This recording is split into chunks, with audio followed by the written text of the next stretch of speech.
welcome back, everyone, to actually episode 4, maybe, of Philosophers in the Therapy Room. And I will let Sameema to have a kind of an overview of about the things that we discussed in the last 3 episodes. And then I guess we will have a bit of shift in our in the presentations and in our expressions of the philosophical points that happens and discussed in the therapy room, and hopefully this might be even more accessible to the listeners and to our audience. So please. Thanks a lot, Hora, for having me, for bringing this wonderful tea in the room. And so as we are educators, we always try to bring back what we have discussed so far so we can build kind of a narrative and connect to what we were discussing earlier. And if you can remember, we were discussing Descartes and the whole idea about this knowing mind who understands this world, makes sense of the world. And we discussed a little bit about the split he established between mind and body. And by the time we came to the end of our podcast in episode 3, I believe we came to this idea that we cannot split this knowing mind and this experiencing body. We experience the world as this complete human being, this embodied subject. So today we want to explore a little bit about what it means to experience this world. How do we make sense? How do we structure the reality around it? And we will go a little bit deeper into understanding the way we give meaning to the world, and how does that actually raises issues for us, and why does that bring us into a therapy room? Is there something wrong with the world, or is there something again we struggle with using the word wrong, or something not quite right, because they seem to suggest that there's a wrong way of living in the world and there's a right way of living in the world, and we do want to kind of avoid this dichotomy, this binary. That what we want to suggest here is that there's some kind of dissonance, there's some kind of something not quite right in the way we are experiencing that our world, and where is that coming from?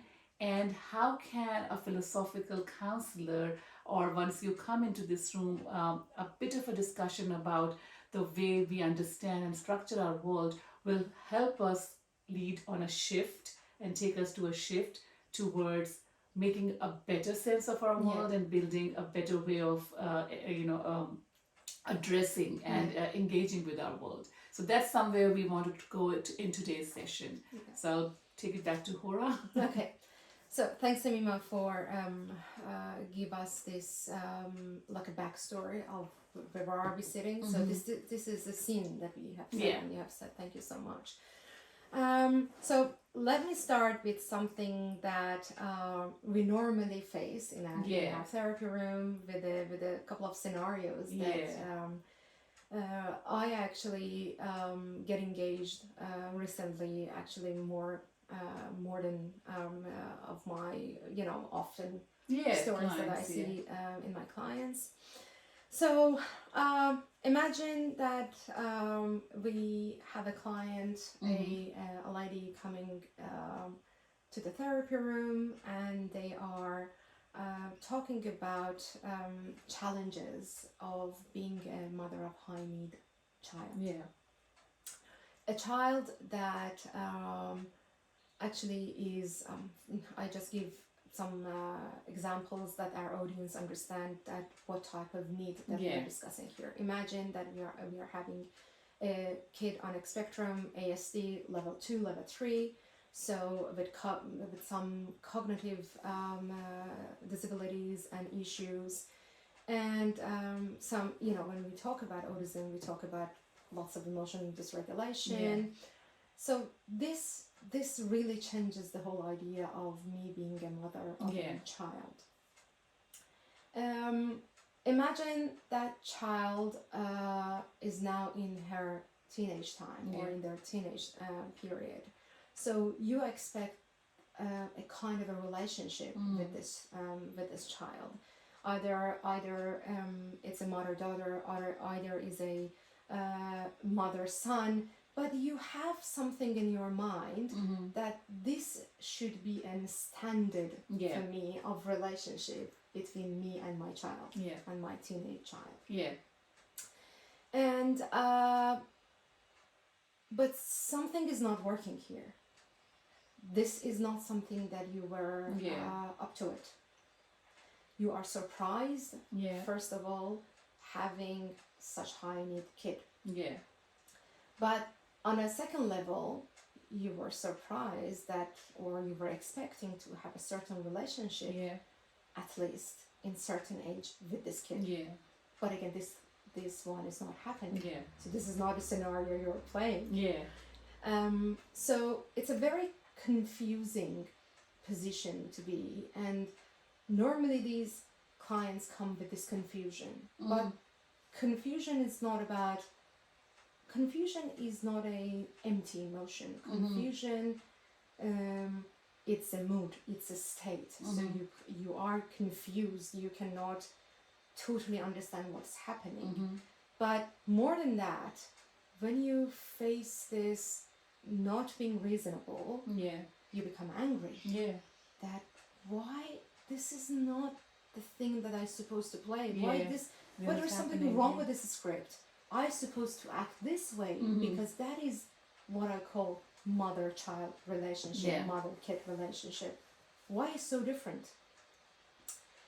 Plus this anger, there is a very strong guilt, because it seems that you're angry not only about the relationship but of this child, but that why you put me in the position that I need to feel this this kind of confusion, even guilt. I feel guilty because I cannot properly mother you or and love you and have a fruitful relationship with you, and you put me in this position. But at the same time, I love you because you are my child. So this is a very, very confusing position to be.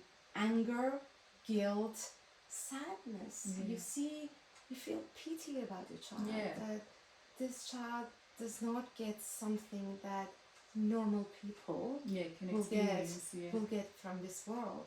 This kid will never live a fulfilling life according to the normal people's standards. And I'm using these words, standards, normal, because I want to work with these concepts. Definitely. And we're going to work with these concepts later. But this confusion, so we had anger, we had guilt, we had pity about this child that will not get enough. We try to sympathize with the child as well, but at the same time, this trying and this struggle to understand the world of that child, it is so out of that child and the world of that child. It is so out of scope of our normal and common world that we experience. With, for example, you have another child that is normal. It's not on a spectrum, and you feel that I have a sense of commonality of a sharing world with this child. So when we talk about a piece of music, or a musician, we know what we are talking about. We know speak a common language. Exactly. It's a common world and a common language we speak. But with an ASD kid, you don't have that commonality. You're trying and you're doing your best actually to get close to that child and to the world, but all of the time you're coming short on this, being sympathetic and getting to know the world of the child. So you blame yourself. That I'm not doing enough. This is not care. This is what not care means, So blame, guilt, anger, sadness, pity, confusion of on top of that. So it's a very, very hard position to be. Yeah. And this is the very best reason and the basic reason that this person comes to the therapy room, because they want to think about what's wrong with me that I feel so disconnected, so angry, but so guilty about not doing enough, blaming myself. What is wrong with this role that I'm supposed to play as a woman and as a mother? So I wanted to put this scenario or vignette here because we want to see how this person is making sense of their experience, and this is one example that we normally face in a therapy room. And we're gonna dissect this experience, all of these emotions, and how these emotions are different. And what is it that it is really common to all of these emotions, and what is the source of these feeling of confusion, and specifically confusion, because it is the very status of a confused being that brings all the emotions within. So the confusion is a source of lots of emotions here, but what is the source of confusion? What makes this client feel confused about a role that they know exactly what to play and how they play, because they're playing the same role with the other child, with a child that is not on a spectrum. So let's dig into it.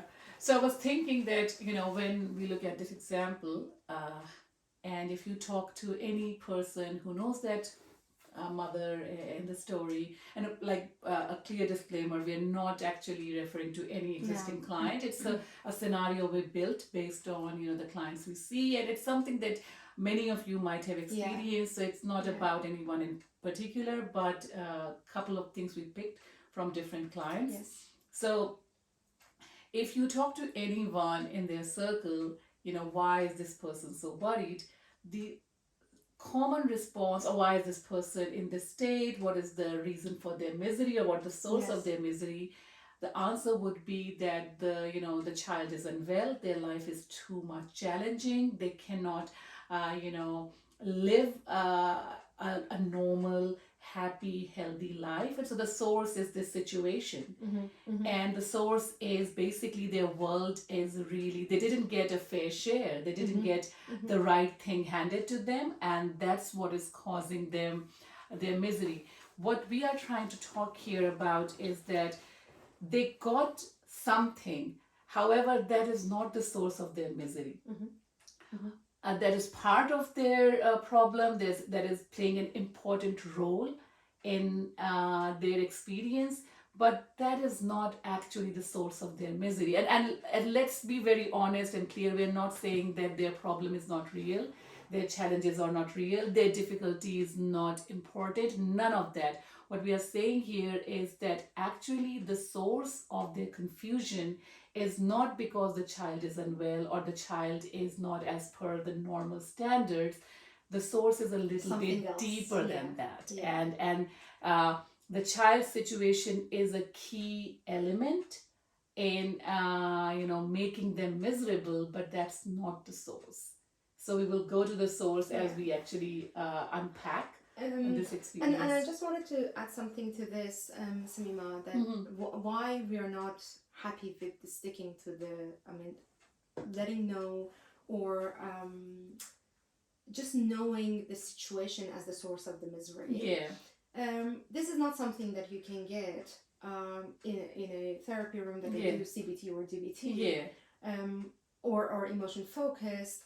But what we are going to discuss today is what you get in a philosophical counseling and a phenomenological existential counseling. So that's how we think about, okay, I understand about the situation. Situation is very problematic, and it actually makes you to question yourself, your abilities, and that is the situation. We don't deny that this is a very hard situation.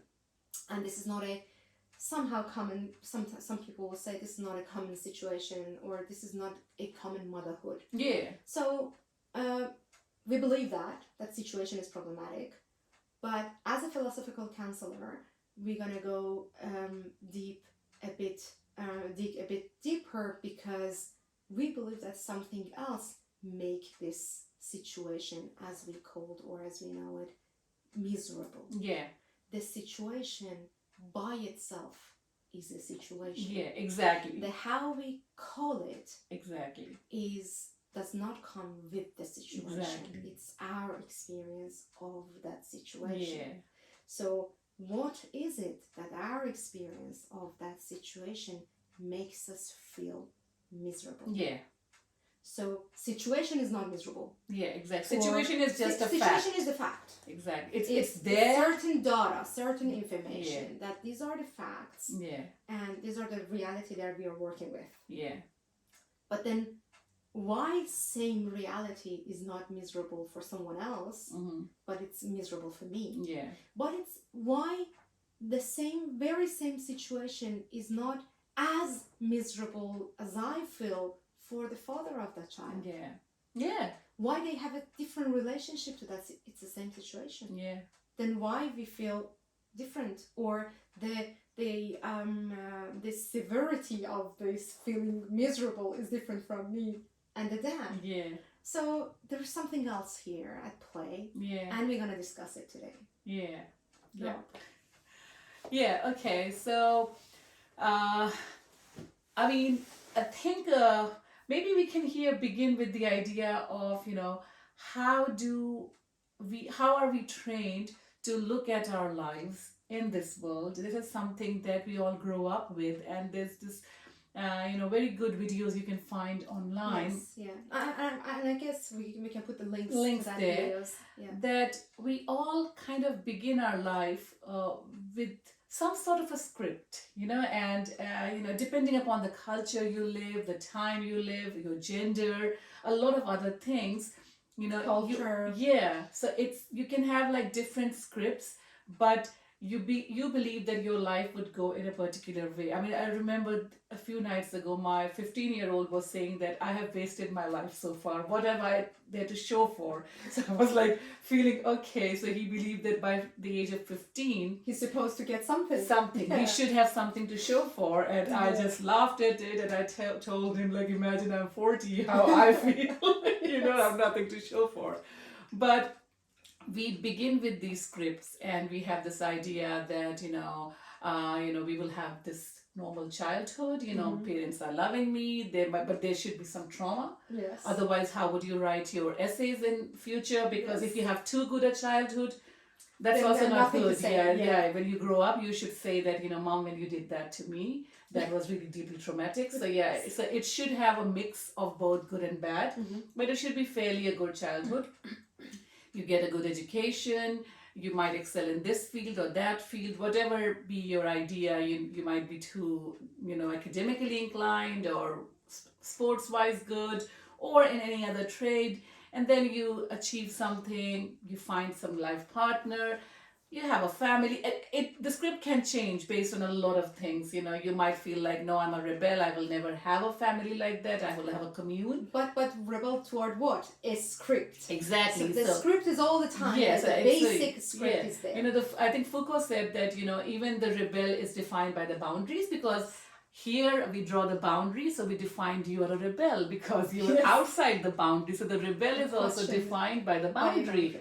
So, so you choose to be a rebel because you cross that boundary. So we always have these ideas in our mind, and what we are suggesting here, and what a philosophical counselor will try to do with their client, is that let's go back to that script, because the challenge that you are facing, the client that Hora was discussing earlier is facing, because now the script is not actually working. I came in this world with the script. I was growing up. I was making minor additions here and there, but nothing was too out of a script. Yeah, so there were minor issues, something like I might have thought that I would pass with these many grades. It was a little bit of a setback there, but I survived. Things were more or less, I thought I would find the love of my life by the age of 25. It took me a few years longer.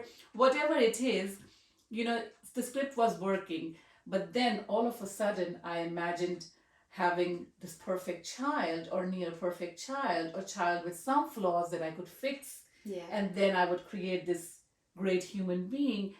But now, and I've done that practice session once, I have this one good specimen, but now I have a specimen that doesn't fit the script at all. And that's where this kind of dissonance, this kind of incongruence, Exactly. And that's where I feel confused that this does not fit. Exactly. And so my script is right. My script, I'm not ready to give up. This is where confusion comes to the picture. So when we talk about confusion means there is something that's supposed to work as I expected. Exactly. And where is that expectation coming from? That expectation is out and the result of that script. Exactly. That we're supposed to live accordingly. Exactly. So when I expect something else, and something else, the alternation happens. Exactly. I'm surprised. This was not supposed to happen. This is not supposed to happen. What is this at all?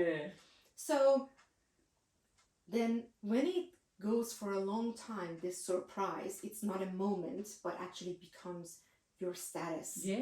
Surprise day by day, moment by moment, you cannot expect what is happening, and you cannot make a sense of it. So this is where the confusion actually emerged. The confusion is the confusion of the thing that I'm living, or the script that I'm living now. It's very different from the script that I expected to live, or I supposed to live. This supposed script and a map of life. Where is that coming from? That's the question. That is the question. And for example, you can think of multiple scripts, you can think of a script for your professional life, we have, there's entangled. It's not like we have a linear idea, so it's a very entangled web, we can say that, but we do have some ideas, we do think of things going in a particular way, and we are ready for some setbacks, as I said, but we are not ready for a full reversal, something that just flips everything over. And that just makes us lose all sense of reality, because this is not supposed to happen. Because we kind of believed in some kind of a loosely written script. And the whole question is that, how did I gather this script? Where is it coming from? And in the case of our example, let's just look at the script of motherhood. That's it. Let's think about motherhood. And again, we say script, but it's scripts. We don't have even as a single person, we don't have one script of the same idea. Motherhood has even multiple scripts for me and for you, and some of these are overlapping. Sometimes we match, sometimes we differ, but there are scripts, and but none of those scripts for this woman included being a mother of a child with a disability, or any other neurodiverse issues, challenges. So that was not one of the scripts that should be happening to me. I've seen it for other people, but that might be one of my fears when I was pregnant, but it was never a script I thought I expected would happen to me. And when it does happen to me, it's like I have no way of, I'm not ready to accept it. I'm living it, but I haven't accepted but we are living it in confusion. So this one, even it's not alive, it's sometimes you put a pause on everything, because wait, what is it exactly that I need to play? What type of motherhood that you're expecting me to play? Because I don't know the standards. That's the problem. The problem is when actually you have a script, a pre-given script. In the script, in the map, there are some standards. There are some measurements that you can that you Yeah. can measure yourself. Exactly. I want a report against card, it, yes. a medal for being a good Exactly, mom. exactly. So there's enough knowledge and publications and measurements, assessments out there that tell you this is a standard Yeah. of parenting a 5-year-old. Mhm. This is a standard parenting of a 7-year-old. So, Yeah. and even I'm actually acknowledging the differences between the assessments in different cultures, Yeah. because different culture has their own assessment and the measurements. So let's take this into account, that we have measurements in the Yeah. in the presupposed Yeah. actually map of life and the script. But in our life, not only script has changed, Yeah. the most important thing that we have lost is that standard point. Exactly. We don't know how we measure ourselves against Exactly. and what we measure ourselves Yeah. against. Exactly. So it's a source of confusion. I Exactly. don't know how I can reevaluate myself, how I can measure my performance. Yeah. So again, not only the script has changed, Yeah. and it's very different from what I expected, but actually I don't know how I can measure myself. Yeah. How I can say, okay, tap on my shoulder, you're doing great. Good job. Or punishing myself that I didn't do enough. Yeah. So you can always be threatened by this feeling of blame and guilt, Yeah. that you are not doing enough. Yeah. Or you can be all the time ready to actually punished for doing too much. Yeah. So what is it that I am struggling with? And I don't have that script anymore. Yeah. I have a totally different script to play. Again, it's really interesting that we still expect the script. Yeah. So although it is different, but it's still, we are the beings that we love to have scripts. These are the things that is easier for us. We can live according to the script. It's easier. We don't need to explore the unknown. Yeah. The known is there. I'm just going accordingly. Yeah. Exactly. It's like a navigator. You know, when you have a navigator, you can just use according, you just follow. Exactly. Being a follower is the easiest way, is Exactly. this easy thing to do. So if I don't have this map, there is no navigator. There is nothing that I would say, okay, this is the next step. Exactly. This is the next step. I cannot plan.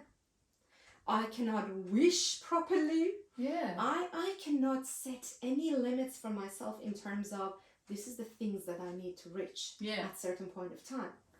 It's a total life of uncertainty. Yeah.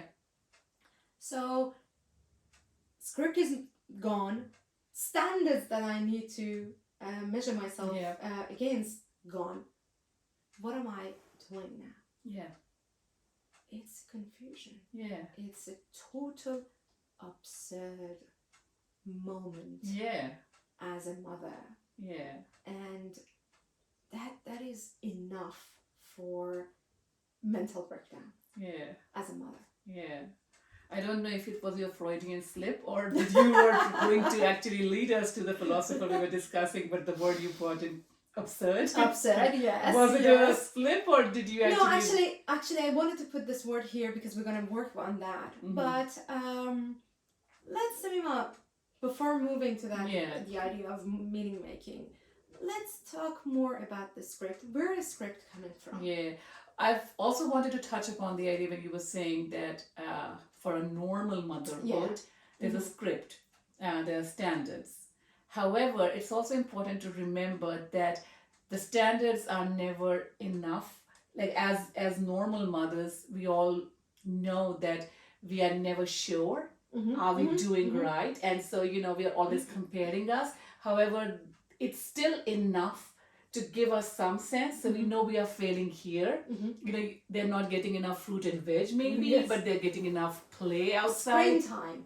Yeah, screen time. So there are very different boundaries, but you're still able to make sense of it. So you know that there are like 50, 60,000 standards that you should fulfill.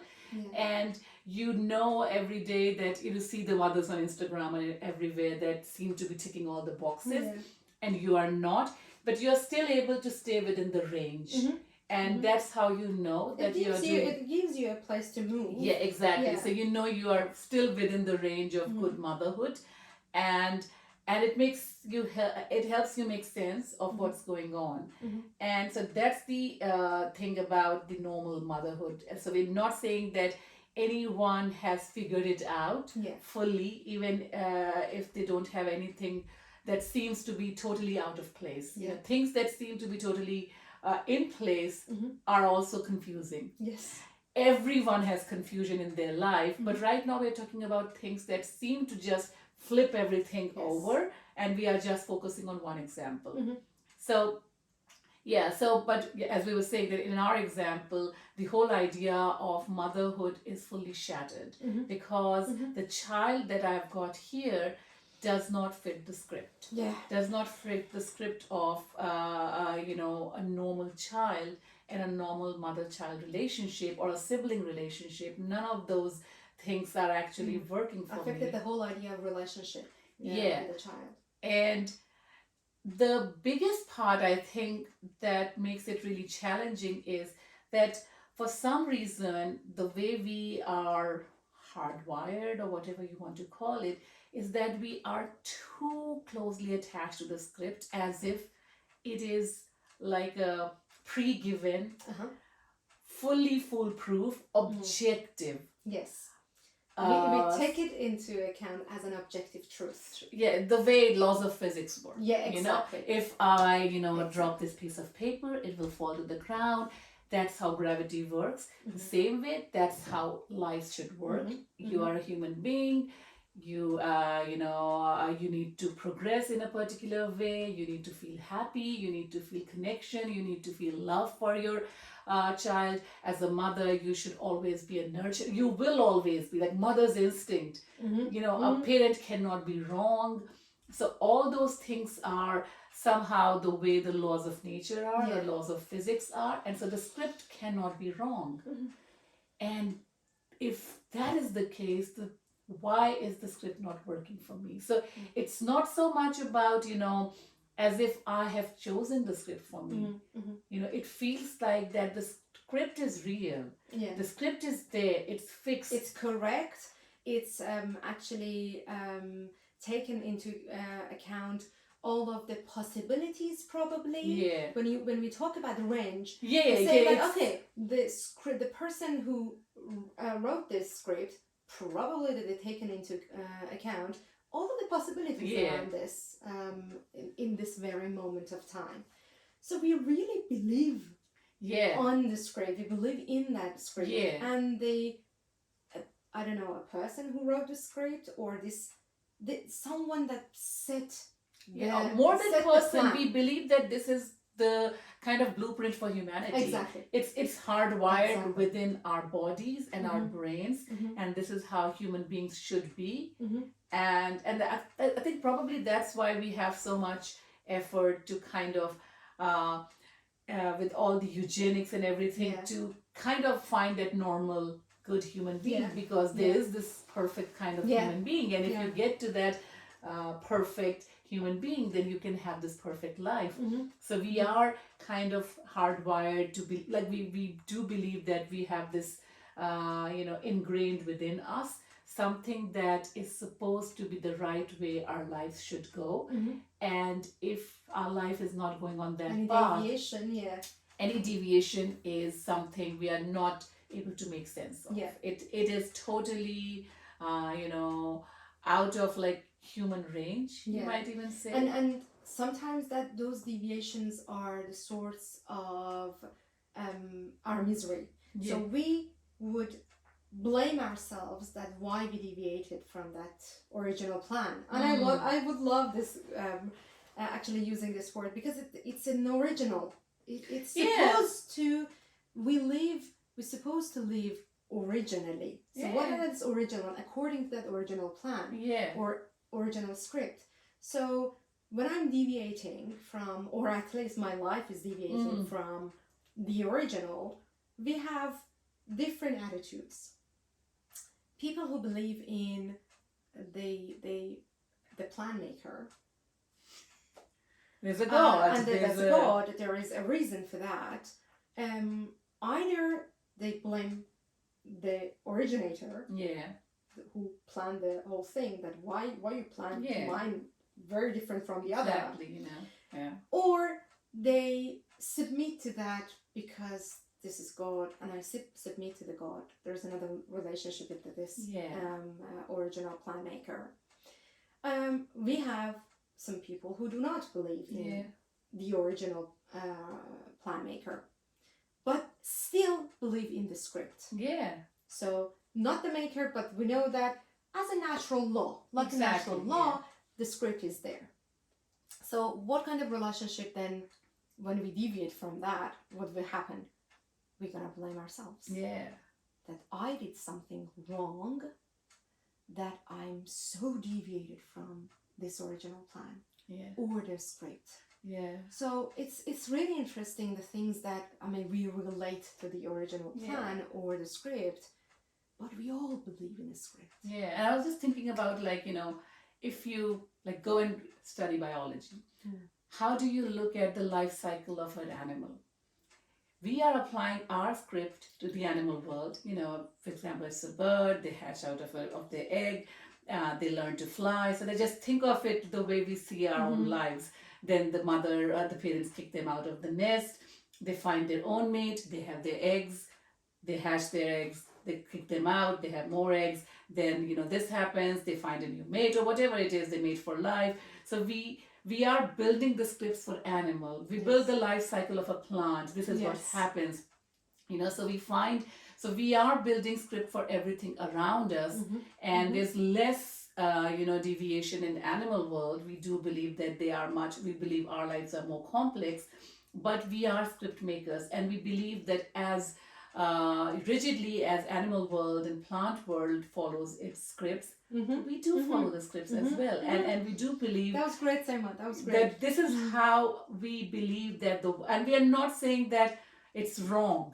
No, this is our nature. This is the way that we do things. We are not actually blaming people for building and working with the scripts. What we are trying to bring out here is that we all do work through a plan, through a script, and it's not something that we choose randomly.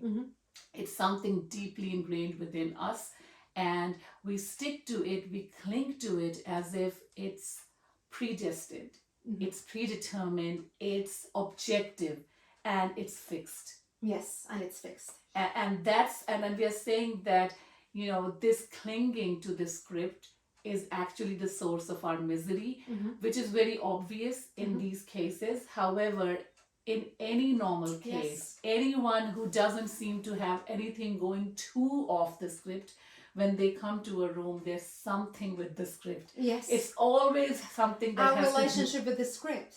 It's because unbelievable then that we do this. Yeah. And it's the source. This is the source of the misery. Yeah, because with this person, it's easier to identify because there's a major rift. There's a major gap in the original script. Yes. But with most people, feel like, why are you unhappy? You have a great life, you have a great partner, you have a great job. Why are you unhappy? You have great kids, good house. And so we feel like there's no reason for this person to be unhappy because everything is according to the script. Exactly. But it's not, because when you have major things going accordingly to the script, there are minor issues. Exactly. And that's something, because the script, as we said, is not simple. Yeah. It is too complex. It is very complex. And something is missing. Yeah, and every stage of life, again, can be a web of connections and meaning. So, Sameema, I would like to talk about how this script come to being. Yes, we get to talk about, we are beings that create scripts. Yeah. It's easier to follow, and the very idea of script making, and you can see in mythology.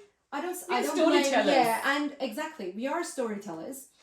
Plus, I don't blame science, because before science it was mythology and myth. So the whole idea of story, of things and stages of life, was already there. Yeah. Science wants to make it more objective. Exactly. But it's still a And story. measurable. Again, it's a story. The Big Bang is a story. Exactly. It's a story. So we all have a story, and we are storytellers and story makers. Yeah. But there are things in this concept of story making that are really important, and then we need to think about what are these elements that affect this story telling. The words that we use, why we use these words and not other words. Other words, yeah. Why we talk about a relationship with a partner, a loving relationship, but not something else. Yeah. So there are things that are at play here in this meaning making, in this big project of, it's a big project. And it's much bigger than an individual. Yeah. It's this storytelling and this making this script is as old as human being. Yeah.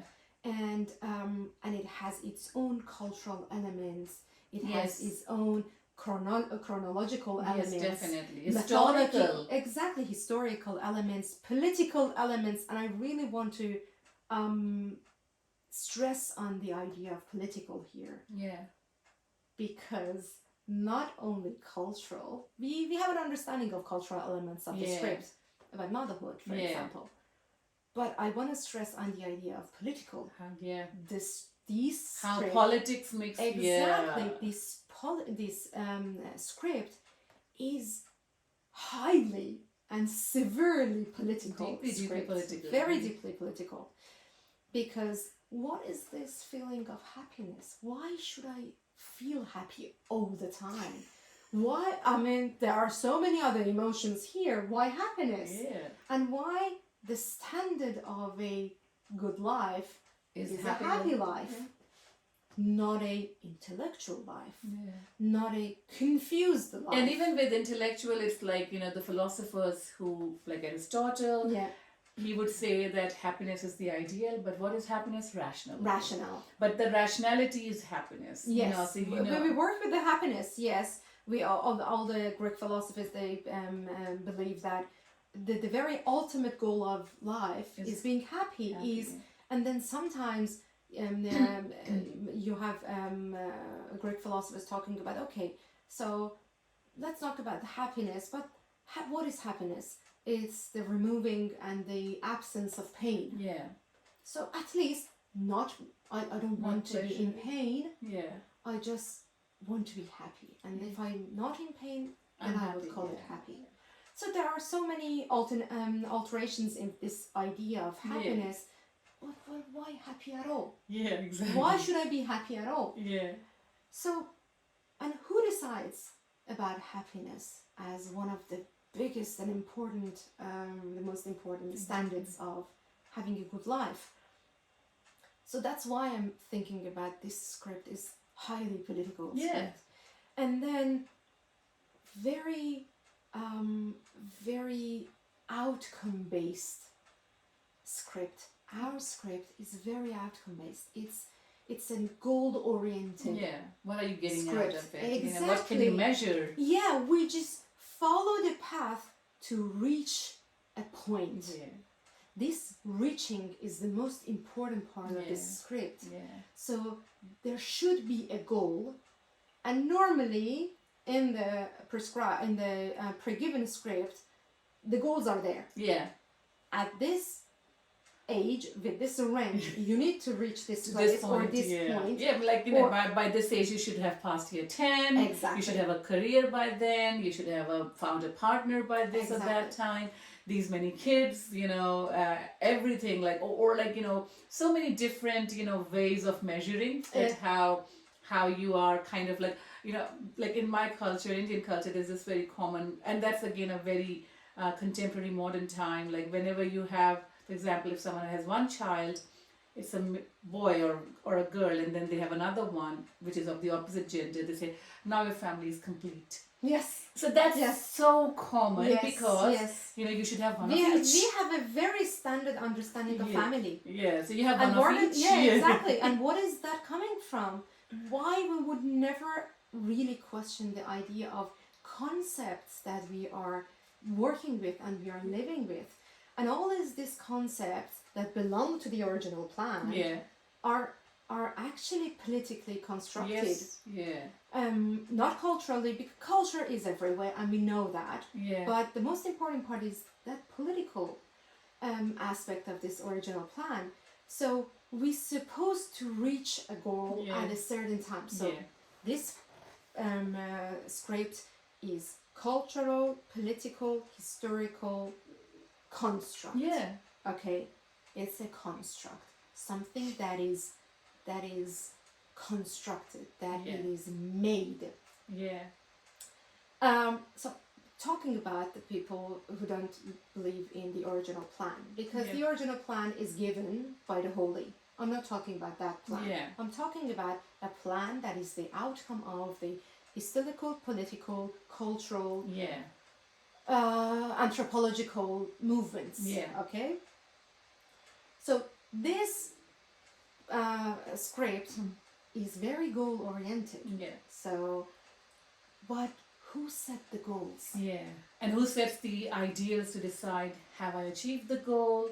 And So, standards. standards. That script has a standards.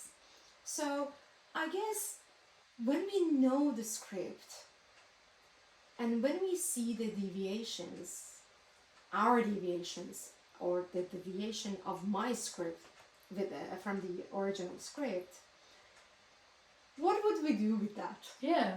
We confused. Exactly. Most of the time we angry at ourselves and our performance because we are trained to question ourselves. Yeah. Be Because self-critical. because the the original reality plan- cannot be wrong. You know, this is because the how, original plan is not wrong. exactly. It is something that's how it's supposed to happen, and if it hasn't happened that way, something must be wrong with me. Yeah. And again, we are And saying my this performance. this is not about intellectual, rational. You know, no matter how much you read, no matter how much, you know, scientific papers explain, you know, why things happen in a certain way, you are still like, this is again on the level of cogito. Yeah. Your mind, your brain is actually intellectually, you're able to understand it, but it is not knowledge yet. Yeah. It's not embodied. You haven't, you know, learned to live it, that reality, and that's why you're still feeling that incongruence in the original plan and the way it's handed down to me. You know, why am I handed down this very wrong, you know, objects to play with? Yes. The script is there, but none of the things that I'm I've been given given. are actually. None of the tools are working here. Exactly. So the tools that I used to use to make this original plan happen are not working. They're all faulty. Exactly. Yeah. Why nothing? So it's very interesting. Our script is different from the script.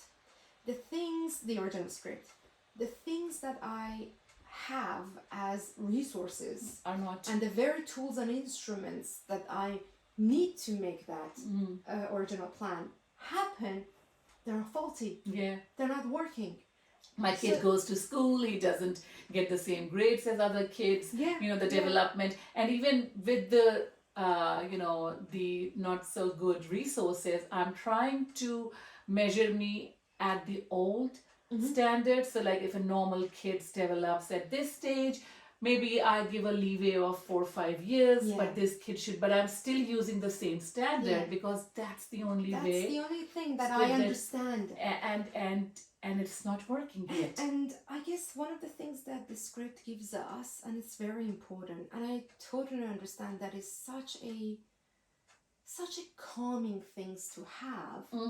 It makes us grounded, really. I mean, having an original plan makes us feel grounded, makes us feel belong to the whole system because I'm working accordingly.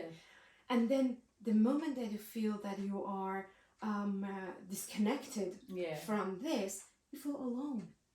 It's a total confusion plus loneliness, because now you are here with the faulty instruments that are not working, with a plan that is so deviated from, and it's so different from the original plan.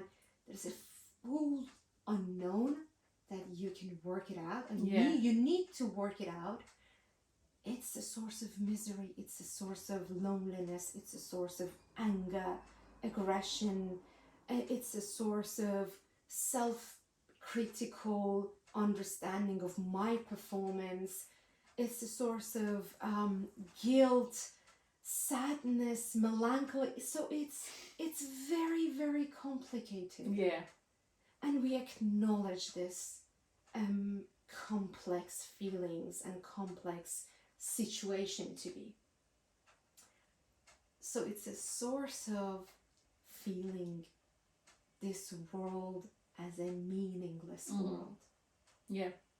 Because that script gave us meaning to Yeah, work with, exactly. to live with. Exactly. The moment the script is not working, we're totally empty of meanings. Exactly. And the world feels meaningless, and the things that are happening are totally nonsense. Yeah. We don't have a sense of what's happening around us. Why I'm so different from the... It's chaotic. It's chaotic. And this is how human beings working and what's happening to the human being. So if I'm here with this very, very different script that I should play and write for myself, not only is deviated because it's unknown, I should write it for myself. It's out of a script. So what should I do with it? Plus, script was source of the meaning. Yeah. Now I don't have it. Even I don't have meanings. What's happening to me now?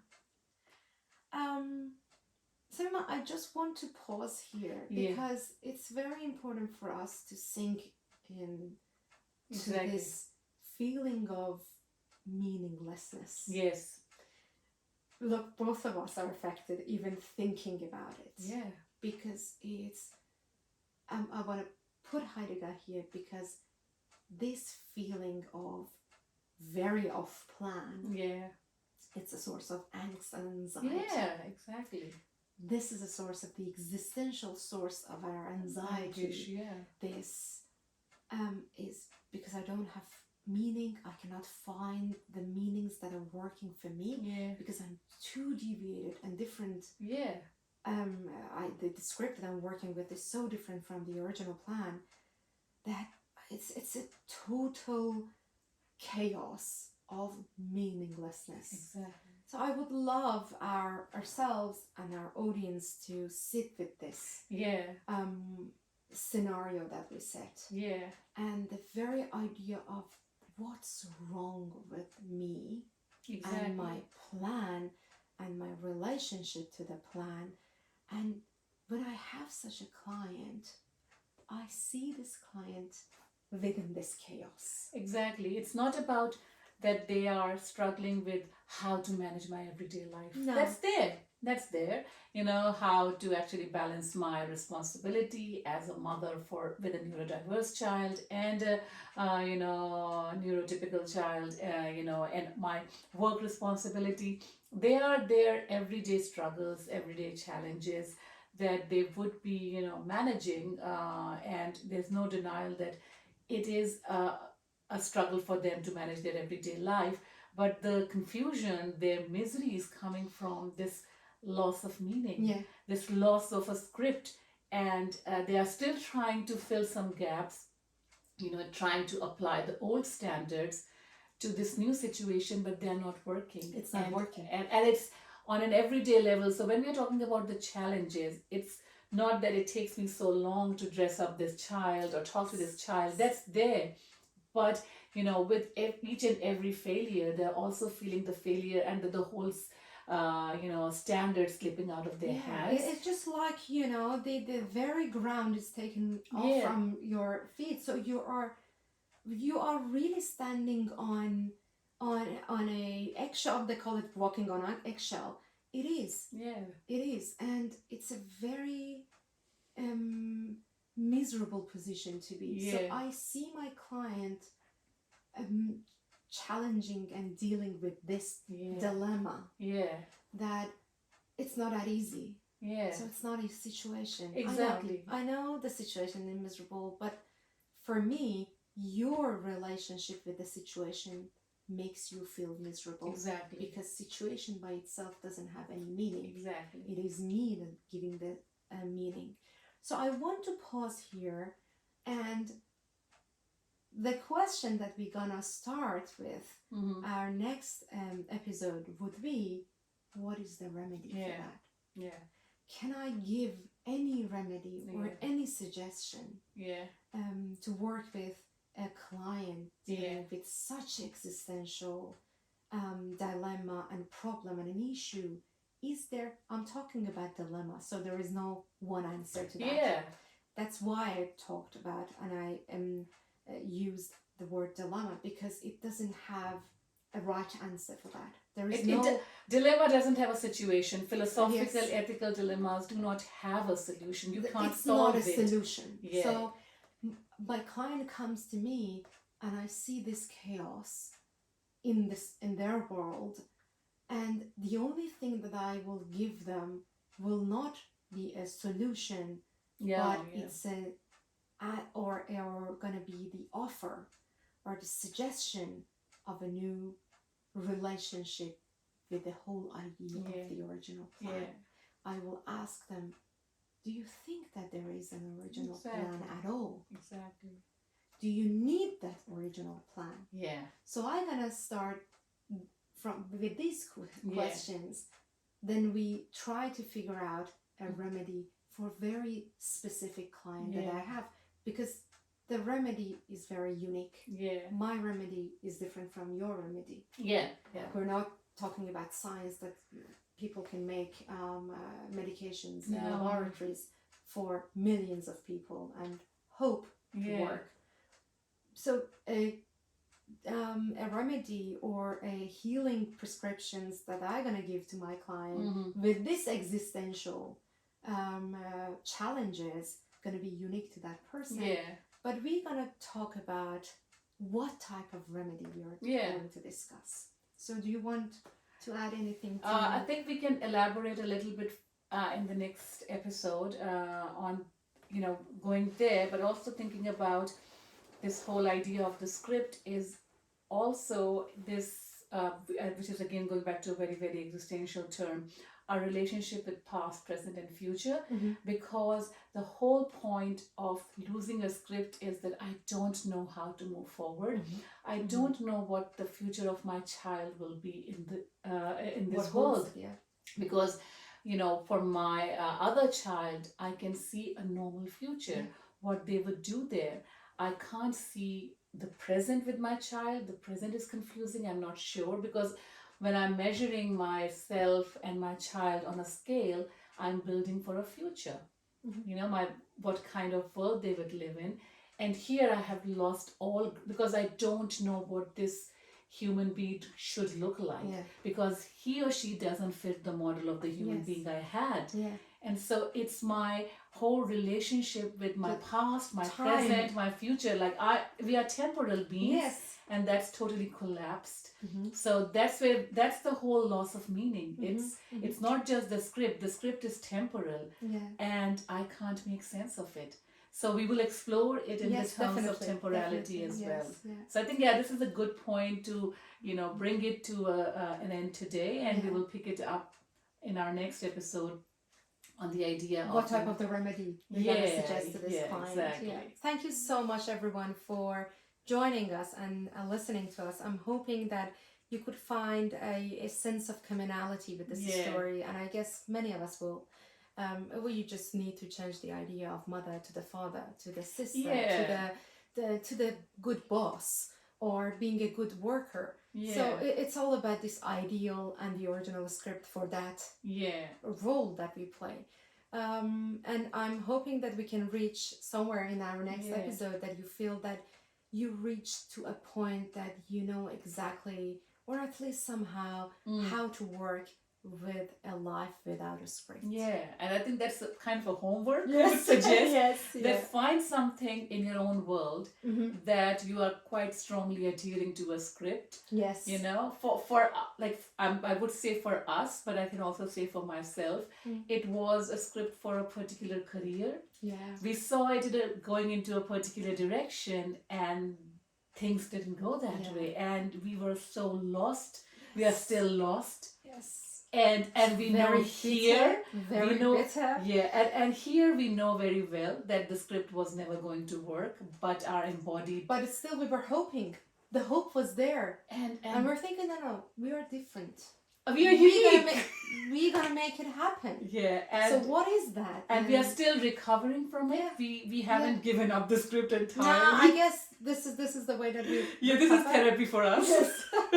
So in the same way, find something in your own world Mm-hmm. where you find that, you know, you have that script in your head that keeps telling you that this is how it should be, and you see in your life, it can be a small thing, but my life is not going that way, and there's bitterness, there's blame, there's shame. There can be any kind of or mix of emotion, a cocktail of emotions. But you know, and just try to find a connection there. And next week, you know, because it would be easier, not next week, next episode, we would, you know, build back on that, that, you know, what's happening there, you know, how can we actually start thinking How about. we can survive that. Exactly. No way to fix it. No, it's just about survival. Survival, yeah. Thank you, everyone, and see you next episode. Bye. Bye.